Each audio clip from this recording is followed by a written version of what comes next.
চাঁদাবাজের মুখে আওয়ামী লীগের বয়ান।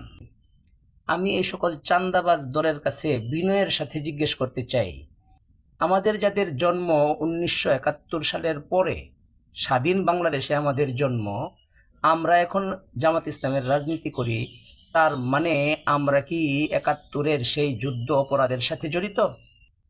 আমরা তো কোনো অপরাধ করি নাই। আমরা যারা নতুন প্রজন্ম আজকে জামাত ইসলাম করি, আমাদের কি অপরাধ?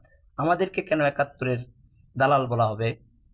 আমাদের কোনো দোষ নাই, তারপরেও আমাদের উপরে দোষ চাপায় দেওয়ার এই আওয়ামী রাজনীতি তারা ফিরিয়ে আনতে চাচ্ছে নিজেদের চাঁদাবাজির দোষ ঢাকার জন্য, নিজেদের অপরাধগুলো ঢাকার জন্য, মানুষকে আই ওয়াশ, ব্রেন ওয়াশ করার জন্য এই অপকৌশল তারা গ্রহণ করছে। আমরা চাচ্ছি আগামীর বাংলাদেশকে দুর্নীতি মুক্ত করতে, চাঁদাবাজি মুক্ত করতে, আর তারা মানুষকে ওই পুরনো বয়ান, আওয়ামী লীগের বয়ান, 71 বিচ্চা খাওয়ার ধান্দা করতেছে।